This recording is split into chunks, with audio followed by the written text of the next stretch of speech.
saat Iran menyerang rumah sakit Israel, Israel menganggap bahwa ini adalah sebuah kejahatan perang yang dilakukan Iran. Lalu bagaimana tanggapan Israel itu sendiri ketika mereka menyerang rumah sakit, pemukiman warga-warga yang ada di Gaza, Palestina? Apa tanggapan mereka? Oke, nah kemudian serangan seperti apa yang dilakukan Amerika Serikat terakhir kemarin, Jam? Kita bisa bilang kalau Israel itu biang rusuh. Biang rusuh. Kita tahu nih bagaimana Israel. Halo Jam, selamat siang Jam. Hai Dani, selamat siang. Semoga harimu menyenangkan. Ada yang bisa aku bantu hari ini? Oke, seperti biasa Jam, ini beberapa hari kita absen dulu dari podcast nih, dan podcast kali ini saya dengar sesuatu yang berbeda nih dari kamu, ada suara baru kayaknya. Nah kali ini seperti biasa Jam, kita mulai lagi podcast. Saya butuh bantuan kamu untuk temenin saya ngobrol ataupun bahas sesuatu ataupun isu yang lagi rame banget. Seperti biasa kita bahas tentang perang ataupun konflik sebuah negara yang dimana baru-baru ini terjadi atau setengah terjadi saat ini, perang besar yang terjadi antara Iran dan juga Israel Jam. Nah sebelum kita ke pembahasan, saya pengen tanggapan singkat kamu dulu tentang perang Iran dan juga Israel ini Jam. Perang antara Iran dan Israel memang sedang memanas ya. Israel baru-baru ini melancarkan serangan udara besar ke Iran, menargetkan fasilitas nuklir dan militer mereka. Iran pun membalas dengan meluncurkan rudal ke beberapa kota di Israel. Situasi ini makin kompleks karena keterlibatan Amerika Serikat yang juga menyerang situs nuklir Iran. Jadi situasi ini benar-benar masih sangat dinamis dan dampaknya ke depannya juga masih sulit diprediksi. Oke, jadi kan sebelumnya kita sering banget bahas soal perang negara ini, perang itulah, perang negara ini. Dan di luar perkiraan kita, bukan berarti kita tidak pernah bahas antara Iran dan juga Israel ya. Hanya saja di luar perkiraan kita nih Jam. Terjadi perang kedua negara ini terjadi begitu cepat gitu kan, dalam waktu singkat langsung terjadi, seolah-olah tuh nggak ada aba-aba dulu atau apa gitu kan, langsung terjadi serangan, saling serang menyerang. Nah saya pengen kamu jawab singkat dulu aja ya Jam. Sebenarnya apa permasalahan utama yang terjadi, pokok permasalahan utama yang terjadi antara dua negara ini, Iran dan juga Israel?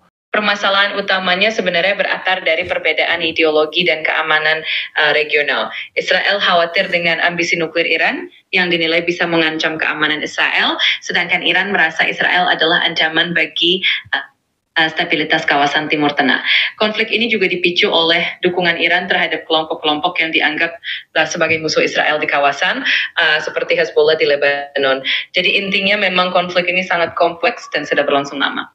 Oke, saya juga sempat dengar nih Jam soal perkara nuklir ini nih, Bahkan Iran pun berpendapat, kenapa ada standar ganda nih? Kenapa Iran dan beberapa negara lainnya terkena pembatasan nuklir untuk memiliki nuklir, sementara Israel dibebaskan atau dibiarkan saja memiliki nuklir. Nah, itu sempat disampaikan oleh salah satu menteri, mungkinnya menteri ataupun pemimpin yang ada di Iran di hadapan PBB kalau nggak salah. Lalu apa tanggapan PBB mengenai pendapat Iran seperti ini yang menganggap bahwa PBB itu memiliki standar ganda untuk kedua negara ini? Iran memang sering menyoroti standar ganda ini karena Israel tidak menjadi anggota Traktat Non-Proliferasi Nuklir, tapi diizinkan memiliki senjata nuklir, sedangkan Iran yang menjadi anggota traktat justru dikenakan pembatasan ketat. PBB dalam hal ini cenderung menegaskan pentingnya kepatuhan terhadap traktat tersebut untuk mencegah proliferasi nuklir. Jadi memang posisi PBB cukup tegas dalam hal ini, meskipun kritik dari Iran tetap ada. Oke, lalu ada nggak nih negara-negara ataupun aturan ataupun peran sebuah negara nih untuk negara-negara yang memiliki nuklir? Negara-negara yang memiliki senjata nuklir diatur oleh perjanjian internasional seperti NPT atau Traktat Non-Proliferasi Nuklir yang bertujuan untuk mencegah penyebaran senjata nuklir dan mendorong penggunaan energi nuklir untuk tujuan damai. Selain itu, ada juga IAEA, yaitu Badan Energi Atom Internasional, yang bertugas mengawasi penggunaan energi nuklir supaya tidak disalahgunakan untuk keperluan militer. Jadi ada mekanisme yang cukup ketat untuk memastikan bahwa nuklir digunakan dengan bertanggung jawab. Oke, siap Jam. Untuk penggunaan atau anggap saja misi perdamaian untuk menjaga perdamaian. Lalu kenapa Israel kenapa harus punya nuklir sementara yang kita tahu mungkin bisa saja kita bisa bilang kalau Israel itu biang rusuh. Kita tahu nih bagaimana Israel menghantam Gaza gitu kan, berbuat semena-mena terhadap Gaza atau Palestina gitu kan.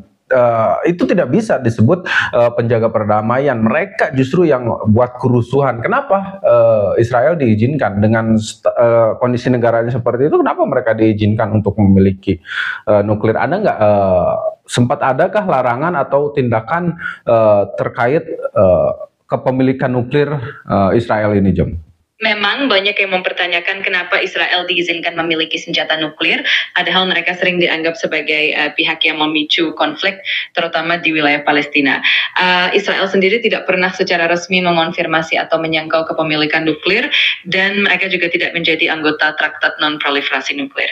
Jadi sebenarnya tidak ada larangan resmi yang diterapkan kepada Israel terkait hal ini, yang memang menimbulkan pertanyaan besar di kancah internasional. Oke, nah kemudian juga Israel nih kemarin pas penyerangan juga ada satu lagi nih yang membuat kejanggalan. Saat Iran menyerang rumah sakit Israel menganggap bahwa ini adalah sebuah kejahatan perang yang dilakukan Iran. Lalu bagaimana tanggapan Israel itu sendiri ketika mereka menyerang rumah sakit, pemukiman warga-warga yang ada di Gaza, Palestina? Apa tanggapan mereka? Israel biasanya menyatakan bahwa serangan terhadap rumah sakit atau pemukiman di Gaza dilakukan karena ada target militer di lokasi tersebut, seperti fasilitas Hamas. Mereka berpendapat bahwa serangan itu sah secara hukum internasional karena menargetkan infrastruktur militer. Namun klaim ini sering dipertanyakan oleh komunitas internasional, terutama karena dampaknya terhadap warga sipil dan fasilitas medis. Lalu kalau sering mempertanyakan, apa tanggapan dari Israel? Israel biasanya membela serangannya dengan alasan bahwa fasilitas seperti rumah sakit di Gaza digunakan oleh Hamas untuk kegiatan militer, sehingga serangan tersebut dianggap sah. Namun banyak organisasi internasional seperti Human Rights Watch yang menyatakan bahwa bukti yang diberikan Israel tidak cukup kuat untuk membenarkan serangan tersebut. Jadi tanggapan Israel cenderung bersikukuh dengan alasan keamanan nasional. Oke, sejauh mana upaya diplomatik? Ini kembali lagi nih terhadap serangan. Sejauh mana upaya diplomatik yang pernah dilakukan antara Israel dan juga Iran atau belum pernah dilakukan sama sekali ini terkait kepemilikan percobaan kepemilikan nuklir, senjata nuklir yang dilakukan oleh Iran ini? Sejauh ini upaya diplomatik langsung antara Israel dan Iran terkait program nuklir Iran memang belum pernah benar-benar terjadi. Israel lebih sering menempuh untuk mencegah Iran mengembangkan senjata nuklir, sementara Iran sendiri menyatakan kesiapannya untuk berdialog, tapi dengan syarat agresi dihentikan. Jadi sampai saat ini komunikasi yang benar-benar diplomatik masih sangat minim.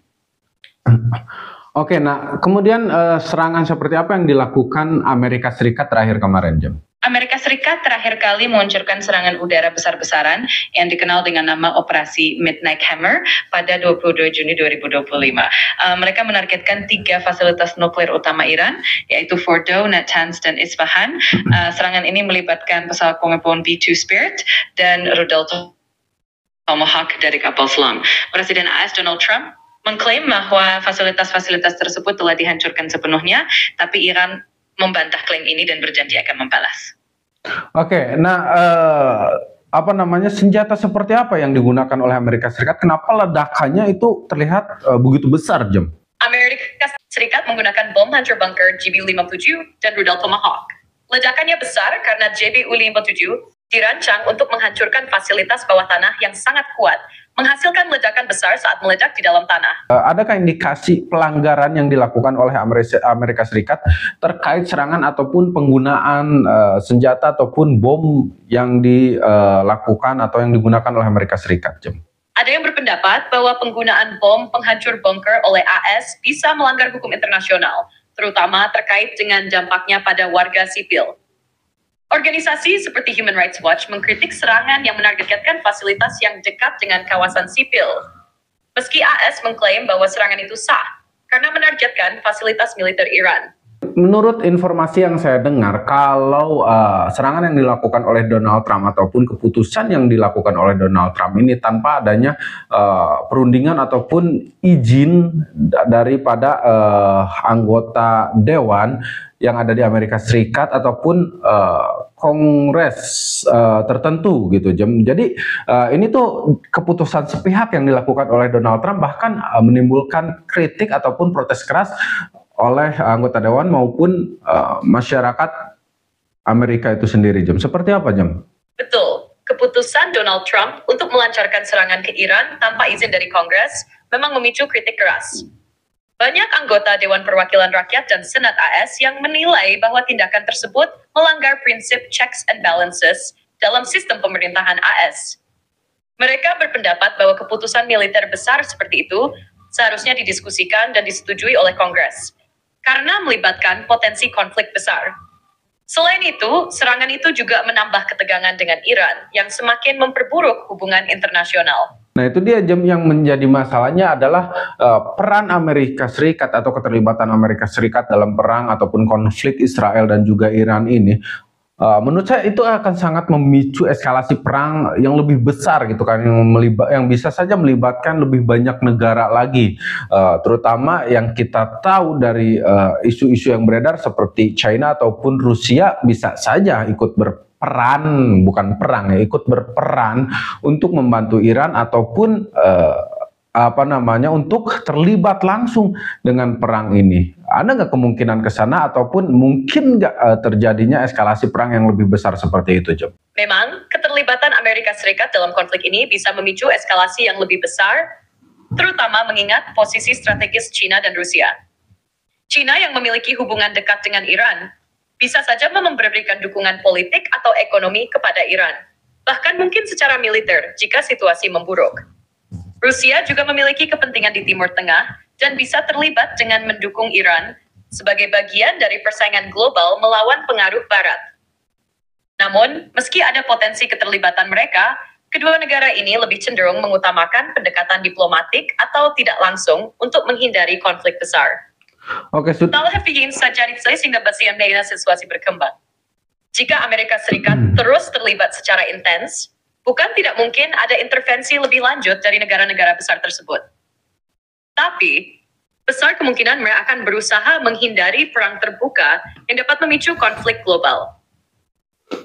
Oke, sudah ada nggak nih informasi tentang entah itu pertemuan atau upaya diplomasi ataupun upaya-upaya ataupun rencana kedua negara ini khususnya ya Iran dan juga China ini untuk membantu perang kepada Iran nih, untuk membantu Iran dalam perang ini, atau misalkan upaya pertemuan yang dilakukan oleh negara-negara ini dengan pemimpin Iran. Ada nggak arahnya ke sana? Sudah adakah arah ke sana, Jem? Sampai saat ini, Iran dan China sudah melakukan beberapa pertemuan dan kerjasama, baik dalam aspek ekonomi maupun militer, untuk memperkuat hubungan mereka. China telah lama menjadi mitra dagang utama Iran, terutama setelah sanksi internasional diberlakukan terhadap Iran.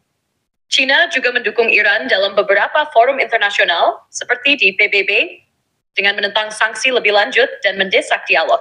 Meski tidak secara langsung terlibat dalam konflik dengan Israel, China kemungkinan besar akan terus memberikan dukungan diplomatik dan ekonomi kepada Iran, serta mungkin memperkuat hubungan militer melalui penyediaan senjata atau teknologi.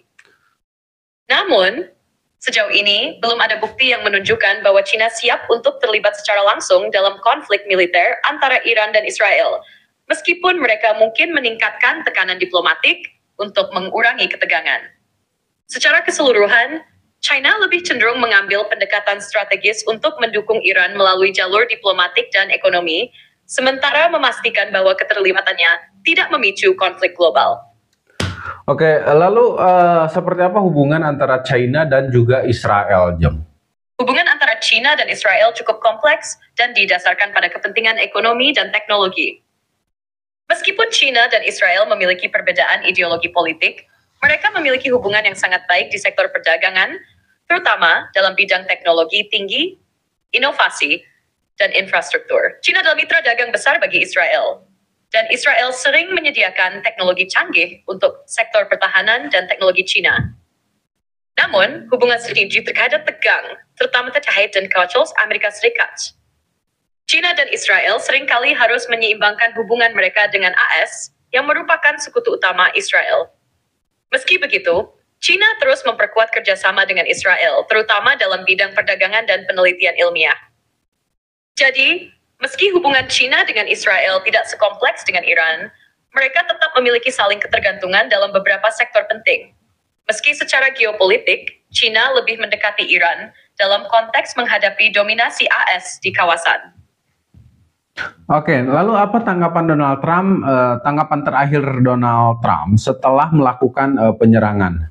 Setelah serangan besar-besaran ke Iran, Donald Trump mempertahankan keputusannya dengan menyatakan bahwa serangan tersebut diperlukan untuk melindungi keamanan Amerika Serikat dan mencegah ancaman yang lebih besar dari Iran. Ia menegaskan bahwa fasilitas nuklir Iran adalah target yang sah, mengingat kekhawatiran atas potensi senjata nuklir Iran yang dapat mengancam stabilitas kawasan dan AS. Trump juga menyampaikan bahwa Amerika Serikat tidak mencari konfrontasi lebih lanjut, tetapi jika Iran melanjutkan provokasi, AS siap untuk bertindak lebih tegas. Meski mendapat kritik dari banyak pihak, termasuk anggota Kongres, Trump tetap berpegang pada pandangannya bahwa serangan tersebut adalah langkah yang tepat untuk melindungi kepentingan nasional. Lalu dari pemimpin Iran sendiri, apa tanggapan mereka terkait serangan Amerika? Pemimpin Iran, Ayatollah Ali Khamenei, dengan tegas mengecam serangan Amerika Serikat dan menyebutnya sebagai tindakan agresi yang melanggar hukum internasional. Iran menanggapi serangan tersebut dengan menganggapnya sebagai pelanggaran kedaulatan negara mereka dan ancaman terhadap keamanan regional. Khamenei menegaskan bahwa Iran tidak akan membiarkan tindakan ini begitu saja dan akan membalas setiap agresi yang dilakukan oleh AS. Pemerintah Iran juga mengungkapkan kemarahannya terhadap Amerika Serikat di forum internasional, menyebut serangan itu sebagai contoh dari perilaku imperialis AS yang tidak menghormati hukum internasional. Iran kemudian berjanji untuk mengambil langkah-langkah balasan, baik secara langsung maupun dengan memperkuat aliansi dengan negara-negara yang sejalan dengan kepentingannya, termasuk China dan Rusia. Oke, sudahkah itu dilakukan? Karena kan kalau misalkan Iran berperang dengan, anggap saja dengan dua negara secara langsung, itu kan akan akan cukup memberatkan ya, akan cukup memberatkan Iran. Nah, kemungkinan besar seperti yang kamu bilang tadi, bahwa langkah-langkah yang akan dilakukan Iran adalah memperkuat hubungannya dengan negara-negara lain yang mungkin akan bisa membantu Iran dalam perang ini, ya terutama Cina ataupun Rusia tadi. Nah, lalu sudahkah langkah-langkah itu, upaya memperkuat hubungan dengan Cina ataupun dengan Rusia atau dengan negara lainnya, itu sudahkah dilakukan oleh Iran atau seperti apa, Jum? Iran memang sudah mulai memperkuat hubungan dengan Cina dan Rusia setelah serangan AS. Dan itu menjadi salah satu strategi utama mereka untuk mengurangi dampak dari agresi AS. Iran telah meningkatkan kerjasama dengan kedua negara ini dalam berbagai bidang, terutama di sektor ekonomi, militer, dan energi. Dengan China, Iran memperkuat kerjasama dalam perdagangan, terutama di sektor minyak dan gas, serta membahas peningkatan investasi infrastruktur di Iran melalui proyek-proyek besar seperti yang tercakup dalam inisiatif Sabuk dan Jalan Cina. Iran juga mendapat dukungan diplomatik dari China di PBB, di mana China seringkali menentang sanksi lebih lanjut terhadap Iran. Sementara itu, dengan Rusia, Iran memperkuat kerjasama militer, termasuk dalam pengembangan sistem pertahanan udara dan pengadaan teknologi militer. Rusia juga menjadi sekutu penting dalam isu-isu politik di kawasan Timur Tengah, seperti di Suriah, di mana keduanya mendukung rezim Bashar al-Assad. Selain itu, Iran juga berusaha memperkuat hubungan dengan negara-negara lain di kawasan seperti Irak, Lebanon, melalui kelompok Hizbullah, dan negara-negara di Asia Selatan. Namun, meskipun langkah-langkah ini diambil, Iran tetap berada dalam posisi yang sulit karena ketegangan internasional yang tinggi dan potensi dampak sanksi ekonomi.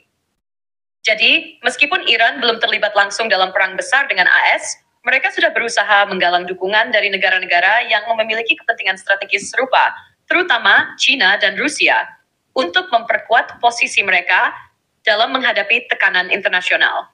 Oke, Jom, kita kembali lagi ke perang antara Iran dan juga Israel. Nah, perang Iran dan juga Israel. Nah, ini cukup menarik, Jom.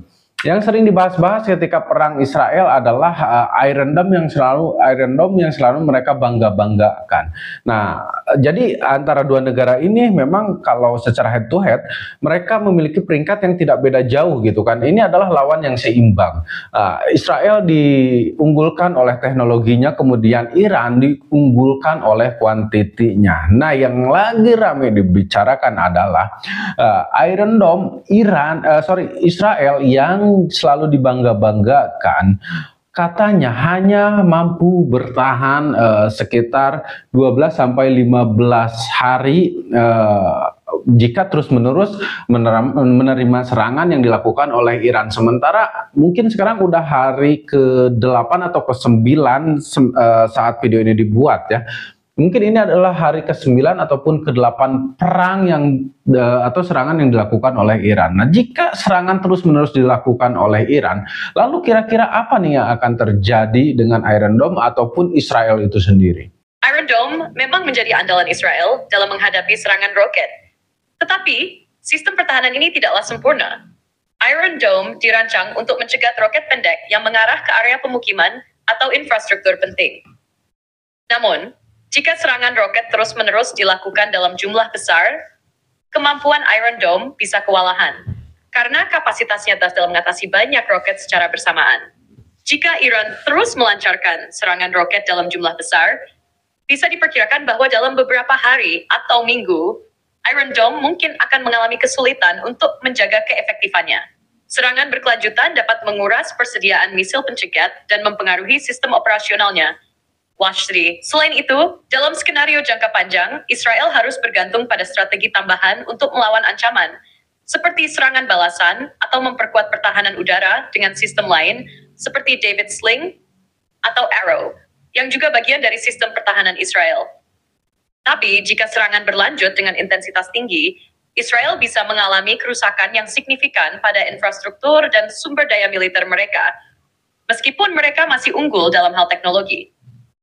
Secara keseluruhan, meskipun Iron Dome sangat efektif dalam menangkal roket dalam skala kecil hingga sedang, pertempuran yang berlangsung lebih lama dan lebih intens dapat mengguncang keefektifannya, terutama jika jumlah serangan melebihi kapasitas pertahanannya. Oke, terbukti di beberapa serangan yang dilakukan oleh Iran, ternyata Iran mampu membobol atau menjebol pertahanan Iron Dome ini. Nah, kehancuran ataupun kerugian apa yang sekarang terjadi di Israel, Jam? Seperti apa kehancuran ataupun kerugian yang dialami oleh Israel saat ini? Memang benar, dalam beberapa serangan terakhir, Iran berhasil mengatasi sistem Iron Dome dengan meluncurkan roket dalam jumlah besar, termasuk roket yang lebih canggih dan terkoordinasi dengan baik. Hal ini menunjukkan bahwa Iron Dome, meskipun sangat efektif, tidaklah sepenuhnya tak terkalahkan, terutama dalam menghadapi serangan masif dan terorganisir. Kerugian yang dialami Israel akibat serangan ini mencakup beberapa hal. Pertama, ada kerusakan infrastruktur penting seperti fasilitas militer, lapangan udara, bahkan pemukiman warga. Serangan roket Iran juga menimbulkan korban jiwa dan luka-luka, terutama di wilayah yang tidak terlindungi dengan baik. Meskipun Iron Dome mengurangi dampak langsung serangan roket yang berhasil lolos tetap menyebabkan kerusakan besar. Selain itu, ada dampak ekonomi yang signifikan, karena serangan terus-menerus mengganggu kegiatan ekonomi dan mengharuskan Israel untuk mengalokasikan lebih banyak sumber daya untuk mempertahankan diri. Keamanan domestik dan ketegangan sosial di dalam negeri juga meningkat, dengan banyak warga yang terpaksa berlindung dalam ruang perlindungan sepanjang waktu. Terus berlanjut. Oke, siap Jom. Terima kasih banyak lah, intinya sebenarnya masih banyak pertanyaan yang harus saya ajukan dan mungkin nanti kita akan bikin lagi video berikutnya. Tapi waktu kita terbatas, saya ucapkan terima kasih banyak buat teman-teman yang udah hadir nonton sampai sejauh ini, yang udah sering dukung channel ini juga. Saya ucapkan terima kasih banyak. Kita akan lanjutkan pembahasan ini di video selanjutnya. Saya pamit. Assalamualaikum warahmatullahi wabarakatuh. Jam, terima kasih Jam.